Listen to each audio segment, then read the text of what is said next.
Hey ho Pop Gengs!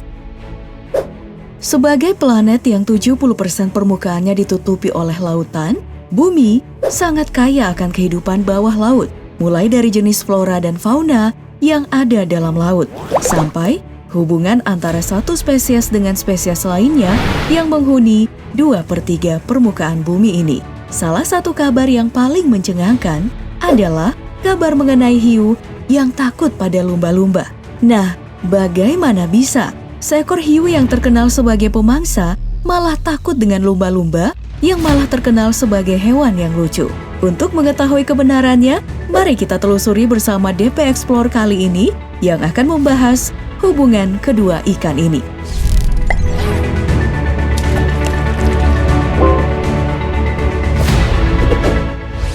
Mulai dari apa alasan hiu takut lumba-lumba, siapa yang menang jika mereka saling menyerang, hingga apa benar kalau hiu tidak akan berenang di perairan yang punya lumba-lumba? Apa alasan hiu takut lumba-lumba? Kabar tentang hiu yang takut pada lumba-lumba dimulai dari jarangnya si pemangsa laut ini terlihat pada perairan yang ada lumba-lumba. Ketidakhadiran hiu diartikan sebagai sikap menghindar dan mempertahankan diri dari si hiu. Ia mirip dengan anak sekolah yang harus ambil jalan putar karena takut dipalak preman gang.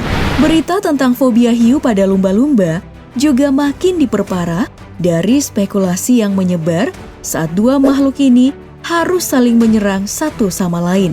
Dalam pertarungan antara dua ikan ini, hiu memang tidak terlalu diuntungkan karena berbagai alasan. Yang pertama, terletak dari bentuk ekor kedua spesies ini. Hiu yang memiliki bentuk ekor tegak lurus memang diuntungkan dalam hal manuver ke kiri dan ke kanan saat pertarungan yang tidak terelakkan. Namun, bentuk ekor lumba-lumba yang mendatar memberi lumba-lumba kecepatan dan fleksibilitas yang bisa membuat hiu kewalahan. Dengan perbedaan bentuk ekor ini, lumba-lumba bisa mencapai kecepatan 70 km per jam, sedangkan hiu cuman bisa mencapai 60 km per jam. Alasan yang kedua adalah kemampuan ekolokasi pada lumba-lumba. Seperti kata pepatah, otot gak selamanya menang dari otak. Pepatah tersebut juga berlaku untuk kedua ikan ini. Kecerdasan lumba-lumba dalam menentukan lokasi tentu membuat mereka lebih diuntungkan. Hiu yang cuma bisa memakai insting berburunya akan sangat kewalahan dalam melakukan tiap serangan, karena lumba-lumba bisa mengetahui gerakan hiu. Alasan yang ketiga, secara anatomi, rangka hiu dan lumba-lumba sangat berpengaruh. Rangka ikan hiu yang berada di atas terlihat lebih ringkih ketimbang lumba-lumba yang ada di bawah. Perbedaan ukuran rusuk memperlihatkan betapa kokohnya rangka dari lumba-lumba ketimbang hiu. Apalagi, moncong panjang yang ada pada lumba-lumba menjadi senjata mematikan jika menabrak rusuk dari hiu. Ya, kalau diperkirakan, mungkin hanya perlu sekali atau dua kali tabrak untuk membuat hiu terkapar. Nah, alasan-alasan tadilah yang membuat gosip mengenai hiu takut pada lumba-lumba menjadi semakin dipercayai oleh banyak orang. Apalagi jika melihat paus orca yang masuk dalam keluarga lumba-lumba memang menjadi predator untuk para hiu putih. Apa benar tidak ada hiu di sekitar perairan yang memiliki lumba-lumba? Setelah mengetahui ketiga alasan tadi, tentu saja masih banyak yang ragu dengan berita tentang hiu yang takut pada lumba-lumba. Nah, pada kenyataannya, ternyata hiu nggak takut-takut amat dengan lumba-lumba.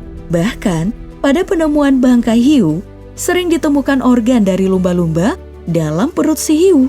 Cuman, hiu memang menghindari bertemu kawanan lumba-lumba. Hal ini disebabkan karena gaya hidup mereka yang berbeda. Hiu terbiasa hidup sebagai pemangsa yang berjalan seorang diri alias soliter. Sedangkan lumba-lumba hidup secara berkelompok. Ya logikanya, mana ada yang berani nyari masalah kalau cuman sendiri di tengah kerumunan. Ya meskipun terkadang mereka memang bikin bete. Nah, alih-alih merasa takut pada lumba-lumba, sebenarnya mereka cuma saling menghindar untuk mencari makan di tempat yang sama.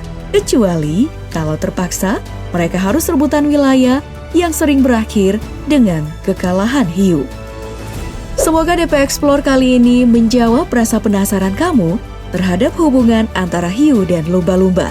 Bagi tetangga yang gak sering ngobrol dan terlihat bersama, banyak orang yang ngegosipin kalau kedua ikan ini saling benci. Ya bisa dibilang manusia memang tukang gibah. Ikan aja digosipin, apalagi tetangga. Nah itulah tadi DP Explore kali ini. Menurut kamu apalagi nih yang harus dibahas di DP Explore berikutnya? Sebutkan usulan kamu di kolom komentar ya.